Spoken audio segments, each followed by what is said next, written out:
गणेश पूजा उपलक्षे श्री गणेशंकर यही चूड़ा घसा भोग अति प्रिय। ओडिशार पारंपरिक भोग। गणेश पूजा आसला माने घरे घरे यही भोग निहाती बनब। समस्ते यही चूड़ा घसा भोग को खाइबा पसंद करिथांते। चूड़ा घसा भोगटी खाइबाकू बहुत ही टेस्टी होता है। चूड़ा को बिना गुंड करिकी बिना घसिकी आमे आज चूड़ा घसा बनैबा केमिति मात्र 10 मिनिट रे से पुणी 15 दिन पर्यंत आपण स्टोर करके रखि परिबे। जेमिति कि चूड़ा घसा बनैले ओदलिया हो जाए, जमा भी ओदलिया हबनी, सुखिला रहिबो आ 15 दिन पर्यंत आपण निश्चित भाव में खाई परिबे। खाली गणेश पूजा नुहे, आगको विश्वकर्मा पूजा आसुची किंबा सरस्वती पूजा सबुथिरे आपण एभली भाव में चूड़ा घसा बनै परिबे। आशा करूची आज वीडियो आपण मानको पसंद आसीबो। पसंद आसिले बिंदुरोसेई चैनल को सब्सक्राइब करिनेबे। एठी चूड़ा घसा भोग बनैया पई मु एठी गोटे गिना मापिकी चूड़ा नेइची, धला चूड़ा नेइची। एबे आमे चूड़ा को भल से छांकी नबा, जेहेतु चूड़ार जदि किछि मैला जिंस थाए से अलगा हेई आसीबो, चूड़ाटी परिष्कार हेई आसीबो। केही केही चूड़ा को गुंड करिकी बनांती, आउ केही केही चूड़ा को गोटा बनांती। तो आमे गुंड करबानी, आज गोटा बनैबा। एठी हमर चूड़ार जेतिकी मैला जिंस थिला सब बाहरी आसिला। एबे चूड़ा को आमे गोटे प्लेट रखिकी ताको साइड रे रखिबा। एठी मु नेइची फाळे नडिया रो टिके कम, तो आपण चाहिले गोटे नडिया मध्ये नै परिबे और चूड़ार क्वांटिटी टिके अधिक करि परिबे। जेहेतु मु गोटे गिना चूड़ा नेइची सेति पई मु एठी फाळे नडिया नेइची। तो आपण एम्ति नडिया को ग्रेटर सहायता रे करि पारंती किंबा ग्राइंडर रे करि पारंती किंबा हाथ कोरोनी रे मध्ये करि पारंती। तो मु एठी ग्रेटर रे करि नउची। टिके खदड़ खदड़ भली नडियाटा रहिले टिके बहुत ही टेस्टी बनिबो। एई भली भाबरे नडिया को एम्ति ग्रेटर रे कोरि देकी ताको एबे साइड रे रखिबा। एठी मु गोटे कढ़ाई नेइची, सेथिरे गोटे बड़ फुल चामच नेइची देसी घियो। मात्र एई गोटे चामच घियो रे आज आमे सब जिंस को बनेबा, आउ एक्स्ट्रा घियो भी लागिबनी। घियो गरम हेई साले मु एठी गोटे गिनारू टिके कम नेइची कंचा बादाम। तो कंचा बादाम को आमे घियो रे टिके हल्का भाजी नबा, जेमिति कि देखिबे बादाम टिके टिके फुटिबा स्टार्ट हो। बादाम को काढ़ीबेनी, से बादाम रे आमे किछि काजू आउ किछि आलमंड सेतरे ऐड करिबा। पुणी आमे सब जिंस को हल्का भाजीबा। ध्यान रखिबे गैस रो फ्लेम को स्लो रखिबे। स्लो रखिकी आपण भाजीबे, काहे ना हाई रखिले घियो पोड़ी जिवो आउ हमर सब जिंस पिता लागिबो। एठी अल्प किछि नडिया को मु एम्ति पतला पतला करके काटी देइथिली। तो से कट्टा नडिया मु किछि सेतरे ऐड करके पुणी सब जिंस को मिसेकी आमे भाजी नबा।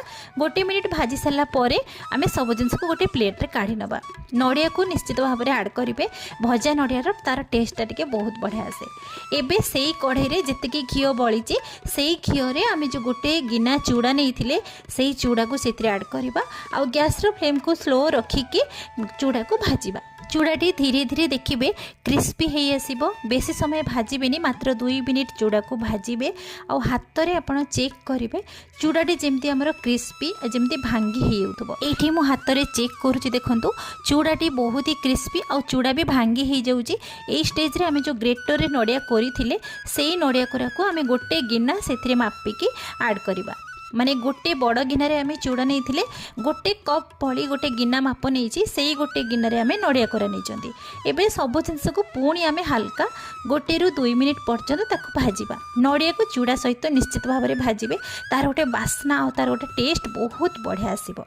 एई भली भाव में धीरे धीरे भाजी सारा पर देखो केमिति झुरा झुरा हेई आसीबो। एई स्टेज रे आमे ऐड करिबा आमे जो काजू और बादाम पिस्ता सब मिसेकी आमे भाजीतिले। तो सेई ड्राई फ्रूट्स को टिके हल्का दरदरा करके आमे ताको सेथरे ऐड करिबा। आपण चाहिले गोटा मध्य सेमिति ऐड करिवे। पुणी सब जिंस को हल्का किछि सेकेंड पई भाजी नबा। तापरे आमे ऐड करिबा एठी गोलमरीच आउ नेइची कला गुजराती। सेथरे आपण चाहिले कर्पूर टिके ऐड करि परिबे। सब जिंस को आमे ताको गुंड करिकी एथिरे ऐड करिबा आ पुणी ताको मिसेई नबा। गैस रो फ्लेम को ये बंद करदे। ये आम ऐड करवा चीनी रो बोरा। चीनी को मेल्ट करके चीनी सिरा को सुखेकी तार गोटे पाउडर बनैकी सेटा को चीनी बोरा कह जाए। नहले जदि आपण बनै पारिबेनी तो मार्केट रे इजी रे मिल भी जाउची।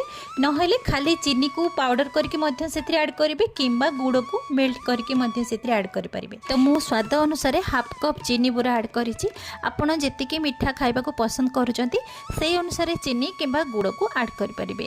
एबे हमें सब जिंस को मिसी सारा आम प्लेट को काढ़ी टिके ठंडा हवा को छाड़ा ठंडा हो सारापर आपण मन पसंद रे जेतिकी फ्रुट्स चाहिए से ऐड करेंगे। ये काटिक रखि गोटे कप आपेल हाफ कप डालिंब से अल्प किसी नड़िया करा आउ भाजिकी रखि किसी खंड नड़िया एतिकी फ्रुट्स मु ऐड करी आपण मन पसंद रे जहाँ चाहिए ऐड करेंगे।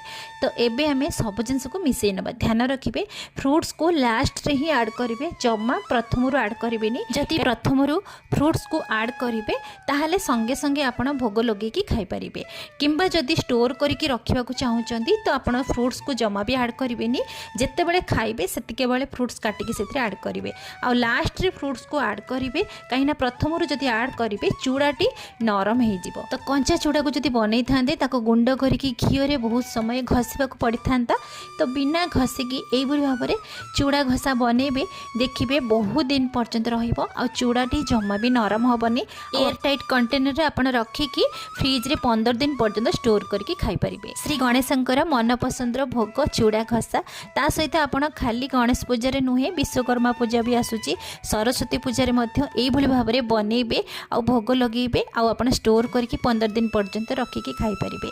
ओडिशार पारंपरिक भोग चूड़ा घसा आपण मानक केमिति लागिला जदि पसंद आसीथिबो बिंदुरोसई चैनल को सब्सक्राइब करिनेबे पाखरे बेल आइकन को प्रेस करिनेबे पुणी देखा नुआ वीडियो रे से पर्यंत नमस्कार।